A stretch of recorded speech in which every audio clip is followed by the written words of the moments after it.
In my video, Breaking Up, I talked about the benefits, challenges, and problems posed by a national divorce. And I argued that although we're accustomed to framing divisive issues as left versus right, the underlying reasons are urban versus rural. In this follow-up, I'm going to look at guns and explain how rural versus urban living not only creates but justifies differing attitudes towards firearms. The arguments these days have mostly deteriorated into those guys hate guns because they're a bunch of pussies, and those guys love guns because they're sociopathic nuts. That isn't useful. Both sides have reasons, and having lived in both places and occasionally owned and used firearms myself, I understand the reasons for both sides. So I'm going to present reasons and arguments for both sides and show how this should be done instead of just calling each other's names. By flip of a coin, as I wrote the script, city argument goes first. For most of us living in a city, a gun is simply not a necessity of life. There's nowhere safe to shoot it around here unless I go out to a range or go hunting. But most people here in the city are not interested in either of those, so they don't use firearms and they aren't practiced with guns. Thus, most of us here recognize that we are not qualified to own guns. In the event of a crisis where I needed to defend myself, frankly, I'm better off calling 911. The cops in the city are 5 minutes away. Honestly, it's a lot more effective than me grabbing the gun case, unlocking it, getting the gun out, pulling the trigger locks off, loading ammo while I'm scared and shaky. And if I do shoot at someone and miss, which is likely since I don't get down to the range enough, I'm going to shoot out my window and put a bullet into the neighbor's house, the neighbor's car, the neighbor's dog, or the neighbor. I don't get enough experience to maintain my gun skills properly. Contrast that with country folk. Hunting is a thing. A lot of y'all use your guns on a regular basis, and skill comes with experience. And although there isn't much crime out in the country, in the unlikely event it does happen, in the country, 911 isn't 5 minutes away. It may be 20, 30 minutes, or even longer if you're far off the highways. Crime is unlikely, but if it happens, rural living means standing on your own a lot longer. 2, country folk are experienced with handling a weapon. They won't be bungling around trying to remember what to do. And 3, being more isolated, there's less chance of accidents if a shot misses or the bullet goes through the target. Collateral damage is still a risk, but notably less likely than in the city. Additionally, many rural folks have crops or livestock that need to be protected. If coyotes are coming for the herd, it has to be defended. Those animals are a farmer's living, or if it's not an operating farm, maybe their next winter's food. City folk, I hope you're seeing how rural life differs from yours and why country dwellers want their guns. Urban and rural areas have different problems, different facilities, and of course, we have different attitudes. And out of this, we should have different solutions.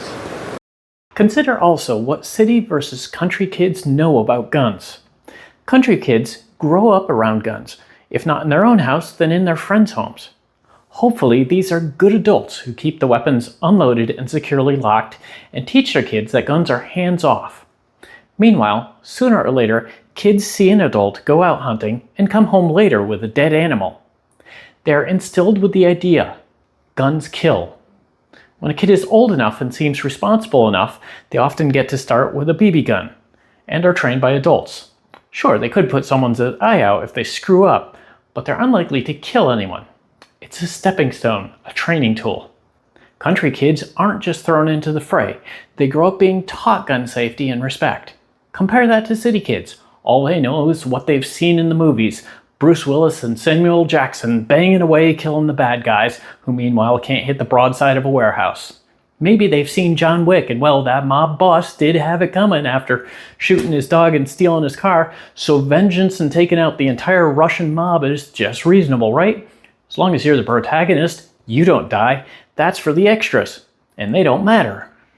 I'm sure most kids understand these are just movies, and yet, when there is so much violence, and the portrayals have been persistent through childhood, When we've glorified violence and downplayed conflict resolution, debate, and compromise as unimportant and ineffective, when kids have never seen an adult handle a weapon responsibly, nor seen the consequences firsthand, well, what do we expect to happen?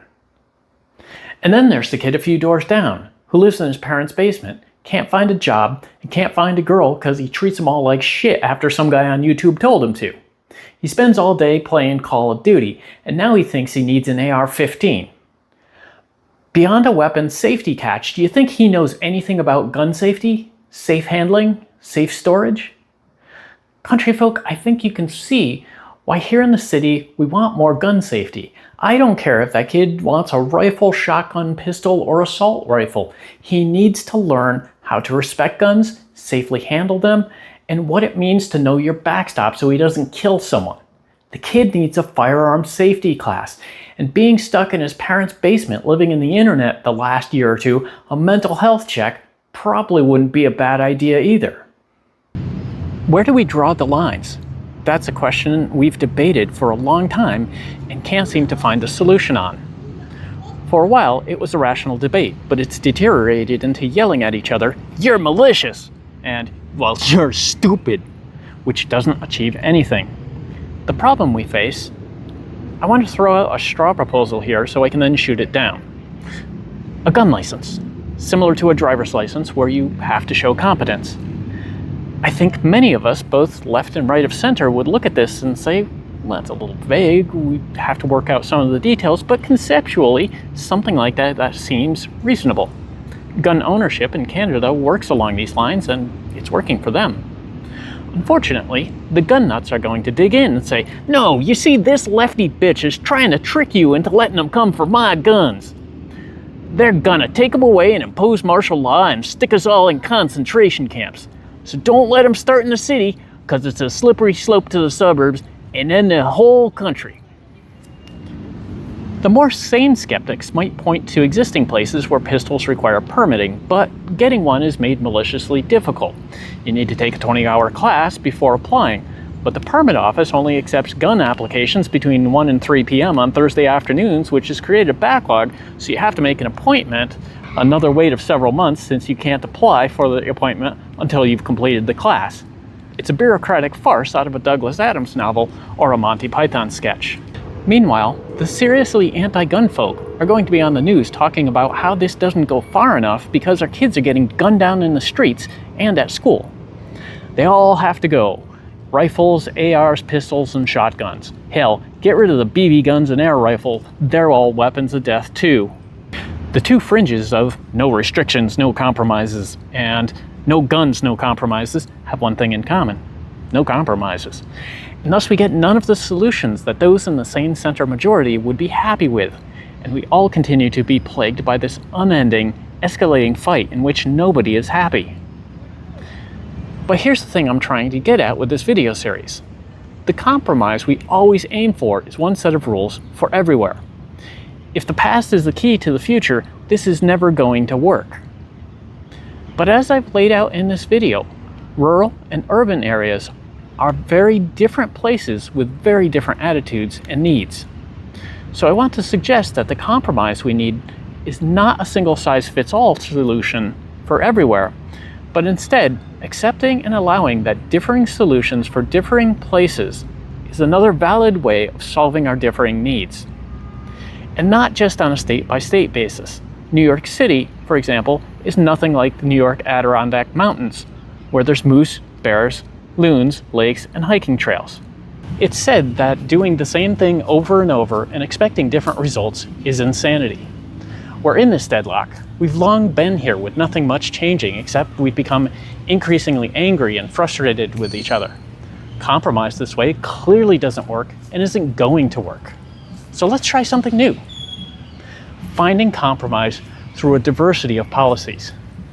It's more sane than staying deadlocked in the current feud. If we want to turn around the declining political discourse in the US, it starts with each of us. I've laid out the justifications and difficulties that I see with guns and how they vary between city and rural areas. Why don't I hear more of this from either side? Well, For one, reasoned debate doesn't make good entertainment, and we learn from the screaming and ranting we see that that is the way to do things. Thanks, Mr. Springer. And two, the more we go down that road, the more out of practice we become at having informed, civil, reasoned debate. And if we want to address the divide tearing the country apart, both sides will need to listen to the other, to understand why the opposition believes the things they do, and then, instead of just name-calling, they can explain their own needs and how the opposition's ideas could infringe on those needs. We were better at that in the past, but a one-size-fits-all solution still eluded us. That frustration led us to where we are now, and considering how long we've been fighting over this same issue, it seems unlikely that we will ever find a single compromise or solution that satisfies all parties. Differing solutions for differing places offers an alternative that might end the deadlock, and in doing so, gets us to stop fighting over it. In time, maybe discourse could return and we could start to heal our divisions.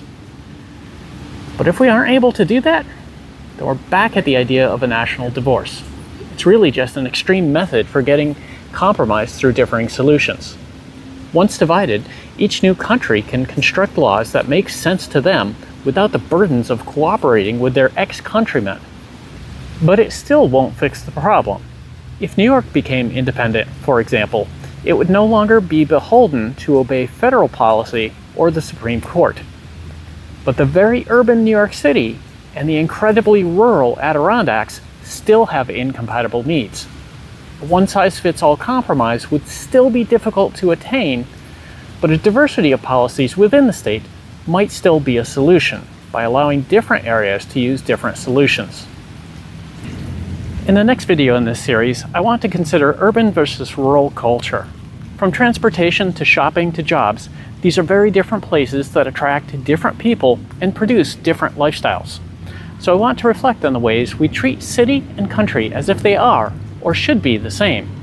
And like with firearms, how ignoring the differences sets us at loggerheads in an unwinnable debate built on a flawed goal of uniformity.